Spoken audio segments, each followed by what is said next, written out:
সুপ্রিয়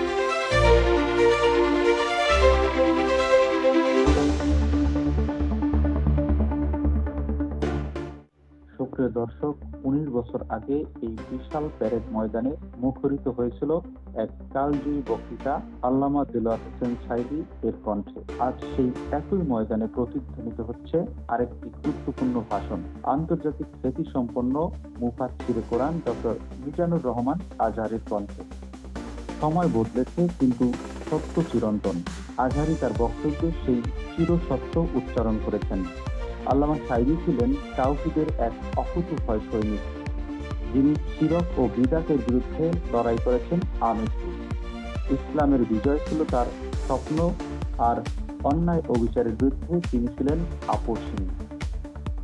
ডক্টর মিজানুর রহমান আজহারী আরো বলেন, একজন মানুষ যিনি সারা জীবন ইসলামের প্রচারে নিবেদিত ছিলেন, তাকে বিনা অপরাধে কারাবন্দী করা হলো, মৃত্যুর দিকে ঠেলে দেওয়া হলো। কিন্তু আমরা কি জানি এটি স্বাভাবিক মৃত্যু ছিল নাকি পরিকল্পিত মেডিকেল ক্লিনিং? এই প্রশ্নের উত্তর জাতিকে জানতে হবে, সুষ্ঠু তদন্ত করে সত্য উন্মোচন করতে হবে। আজহারীর কণ্ঠে ছিল ন্যায় বিচারের দাবি, কোরআনের আলোকে মানবিক মূল্যবোধের আহ্বান। তিনি বলেন, নিশ্চয় আল্লাহ 3টি জিনিসের আদেশ দিয়েছেন: ন্যায় বিচার করা, একে অপরকে সম্মান করা এবং আত্মীয়তার সম্পর্ক ছিন্ন না করা। আর 3টি জিনিস নিষেধ করেছেন: অশ্লীলতা, অসৎ কাজ এবং সীমা লঙ্ঘন।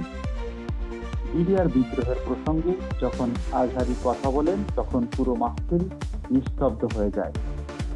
একটা 6 মাসের শিশু, যার বাবা অন্যায়ভাবে জেলে গিয়েছিলেন, আজ সে 17 বছরে পা দিয়েছে। সে বাবার স্পর্শ কেমন তা জানেই না।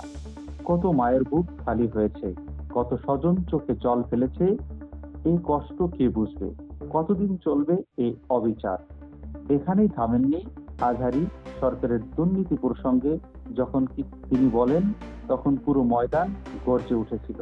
উন্নয়নের নামে ৩.৫ লাখ কোটি টাকা চুরি হয়েছে, অথচ গরিবের খাবার নেই, ন্যায় বিচার নেই।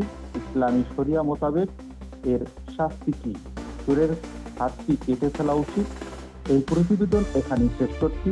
যদি ভিডিওটি আপনার হৃদয়ে স্পর্শ করে, তাহলে লাইক দিন, শেয়ার করুন এবং অন্যদের জানার সুযোগ করে দিন।